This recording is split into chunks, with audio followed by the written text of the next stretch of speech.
I have always been awful at watching my own replays across every game I play. I'm really not sure how to describe this phenomenon in any other way than I just feel this weird internal mental resistance to doing it. Like the really simple act of just double-clicking my mouse on a file on my computer that I know will positively transform the way I approach my own practice just feels off. And yet, across all the games I have ever taken seriously, one common theme that always separates players who improve with leaps and bounds and players who end up hard stuck at a plateau for years and years is simply always taking the time to reflect on what in the world am I actually losing to. Fortunately, I got the chance to talk about this with Bones, a Galaxy Brain Smash player who you may know for having a sick Falco that regularly dunked on people, as well as having a sick Reddit account that regularly drops knowledge bombs on r/SSBM. He's also been getting into coaching and has a Medify and Twitter y'all should totally check out. When talking to him, it was immediately clear he's been in the biz of thinking about the meta of self-improvement for a long time. It was really interesting to hear him reflect about what has been useful and not, and how he applies it to the students he's coaching. Bones was nice enough to summarize his thoughts into a general framework that, as you can guess, this video is going to cover. There are three main sections to said framework. The first being how he recommended I take a look at my own replays, focusing on efficiency of improvement, a sweet blend of not having to take 8 hours per replay, while also pulling out target areas for improvement that will heavily inform what I should be working on. The second being two neat ways he takes advantage of the bajillions of pro sets that exist on YouTube, taking advantage of problem solving that really experienced players have already done instead of me reinventing the wheel.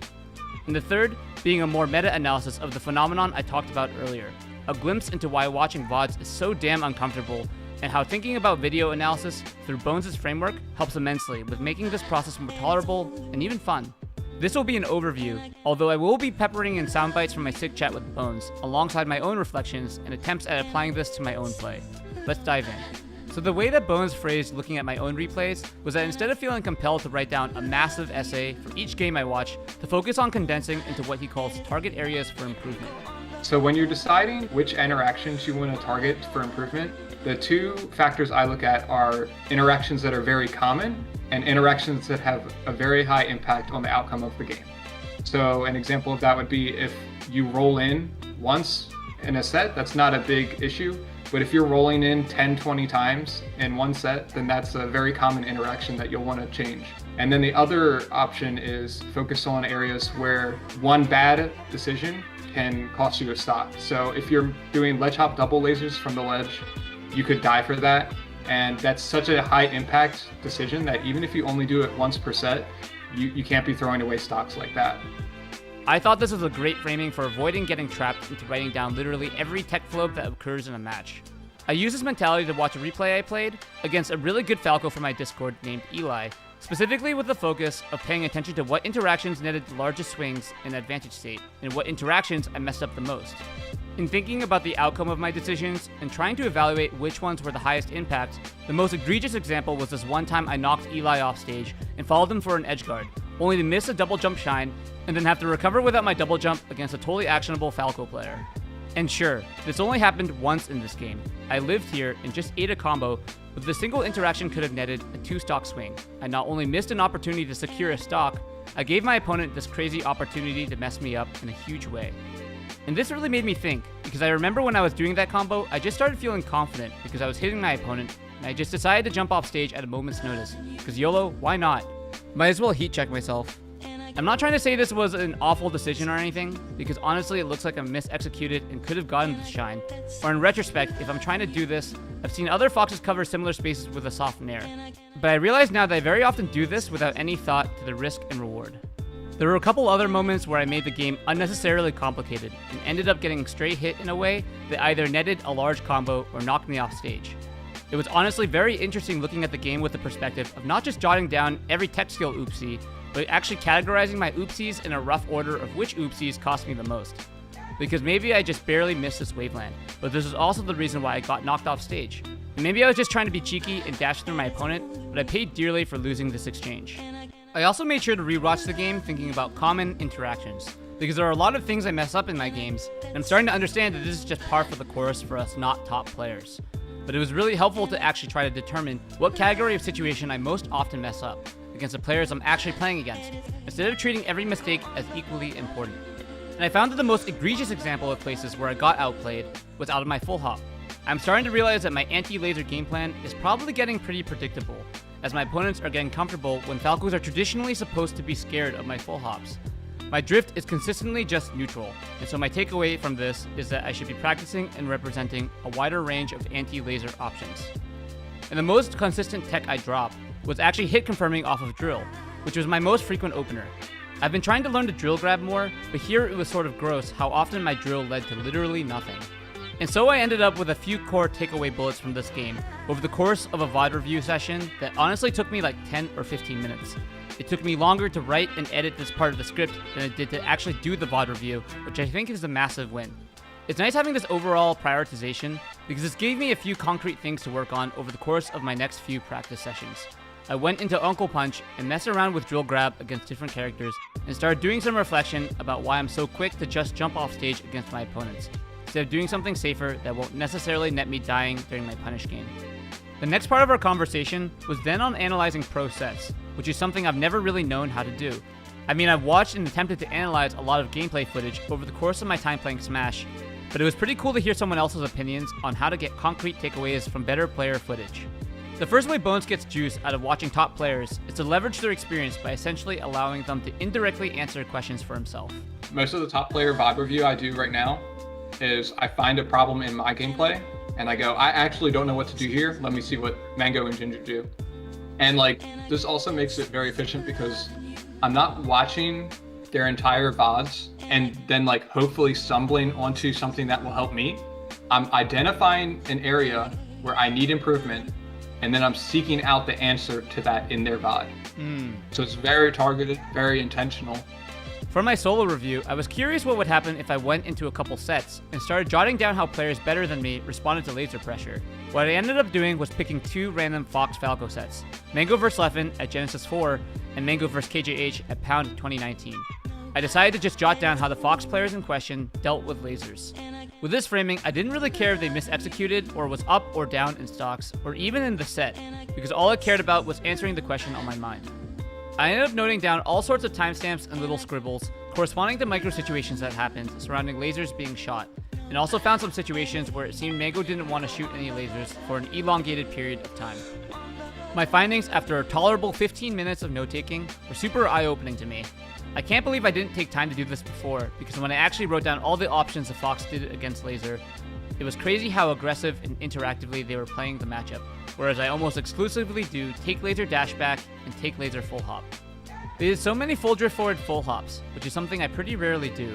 KGH wave dash forward up tilted a few times when I would have run away or stayed in shield, and even more interestingly, they both represented dash short hop shine, which seemed to work really well. And this is an option that I've heard of through the grapevine, but I've literally never represented on purpose in my life. And this made me realize that I've always given Falco a dummy amount of respect in pretty much every interaction. And this explains why I've been given a consistent line of feedback that in this matchup, the Falcos I play against never seriously feel scared enough. These Foxes were really pressing forward, being relatively unafraid and forcing Mango to really think about how he wanted to approach, whereas I typically just corner myself and end up at a massive disadvantage. Who knows how long it'll take me to implement these new options, but at the very least, I have a lot to think about. And the second way Bones watches sets is a little more generally, to compare his own decision-making frameworks to those of the pros. So another good way you can get some more information out of top player VODs is if you're not looking for anything specific, you can do what I call pause and predict. So just pause the gameplay at any particular point and see if you can predict what will happen next. So this could be during an edge guard, maybe you want to predict the opponent's recovery, but you'll also want to predict how the player you're studying relates to that. So predict how they will try to cover the edge guard as well. I thought this sort of random insertion of pop quizzes into replay analysis was awesome, because I definitely remember noticing how I might watch a pro set of a top Fox playing a micro situation, thinking to myself, oh yeah, that makes sense, and then just sitting in a vague, passive haze without actively trying to test my own knowledge. For instance, I'm just going to quickly run through a couple of random timestamps from Mango vs. Zane at the Octagon 2, and as a thought experiment, just try to guess how these interactions will play out. Zane just got back from the ledge and hit a weird looking up tilt that sent Mango flying off stage. Mango is very much alive and is in the top left part of the screen. How would we expect Mango to try to get back here, and how would we expect Zane to approach this edgeguard sequence? Zane ends up waiting near the ledge, respecting the fact that Mango could just drift there, and then Mango decides to take a bet elsewhere, double jumping and side B'ing to the top platform, which Zane covers with a full hop double jump nair to secure the stock. Mango just landed a sweet little string, and now Zane's in an awkward spot. Where do we expect Zane to go, and how will Mango attempt to cover all this? Mango ends up holding shield, respecting the aerial edge cancel that Zane is threatening, and Zane actually goes for a tricky mix-up where he tomahawk grabs instead. Here's a random edgeguard sequence where Mango knocks Zane well off stage and has a lot of time to set up anything he wants. What should he do? Did you guess regular get up into short hop fast fall regrab? Okay, what about here, where Mango is in shield and Zane is dash dancing? How would you expect Zane to capitalize on his advantage, while still respecting the fact that he's down by quite a bit and needs to be careful with his last stock? Yeah, reverse forward smash sounds right.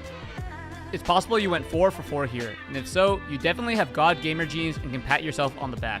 But I want to highlight is how different it is to approach these games as if we were the players themselves, forcing ourselves to be in the driver's seat and doing the problem solving even imperfectly, as opposed to just passively sitting there and watching situations play out, and thinking to ourselves, oh, I could have thought of that, makes sense. This is why Bones recommends this sort of minigame for practice, because here we can actually playtest our decision making against the pros. For section 3, Bones dropped some knowledge bombs on why replay analysis is typically so painful for players like myself, and some thoughts on how that mentality could be improved. I find that players who have extremely high standards get down on themselves because they're reviewing the VOD and they're finding mistake after mistake. And instead of being motivated to fix those mistakes, they just get overwhelmed and can't really go on. And it also makes it very frustrating to review VODs in general. The next time they want to sit down and review a VOD, it feels like a huge emotional drain on them because they know they're just going to beat themselves up the whole time. It's much better to pick out a few things you can improve on and come away from the VOD review happy about how you've learned. I think this is honestly so apt because I feel as competitors it is really easy to get down on ourselves and compare ourselves to the only real base standard that seems legitimate, which is how top players would have played the exact same situation. But that is not at all a motivating framework for thinking about my own play. Before I can get really good, I need to get really good. And before that, I need to just get sort of good. And that decomposes further until I end up with small incremental bite-sized windows of time, where all I can realistically do is focus on what steps I can do every day to become a little better than yesterday, and let that compound into infinity. This chat was really enlightening for me. It was fun to get the chance to talk to a player with his caliber and experience.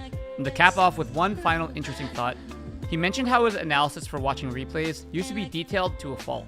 He sent over a few spreadsheets where he literally spent hours and hours watching a single pro set, noting down every neutral interaction, what move opener worked, and how much % they got off of it. And he talked about how while this definitely taught him some interesting insights he would not have gleaned otherwise, that competitors can often have an over-fixation on these epic moments of heroic improvement that honestly aren't sustainable. According to Bones, Zane tries to review a video a day, and he said that if he wants to catch up, he's going to need to review at least that much. And taking 8 hours on a spreadsheet is not going to cut it in the long run. And I love this framing, because people often think in terms of what optimal self-improvement looks like, but an optimal routine would have to be one that we stick to, learn from, and improve with at a manageable but confident pace. At the end of the day, we are all our own coaches and our own bosses for these endeavors that pay peanuts for the time we're putting in. And we need to decide if we're going to be the chill boss who is inspiring, but also accepting and understanding, or the hard ass who fixates on whether we punch in at 9 or 901. And in the words of Bones, you just have to sort of meet yourself where you are. Whatever you need to do. Whatever you feel like is too hard, plan on adding it later. Don't try to do the utmost the very first time, or even the 10th time. It's better to do the bare minimum 30 times in a row than try and do the utmost and you fucking crash and burn. Yeah. If you're interested in getting coached by Bones, a link to his Twitter, Twitch, and Medify will be in the description. For my chat with him, I definitely feel like this would be worth any serious competitor's time. Thanks for watching.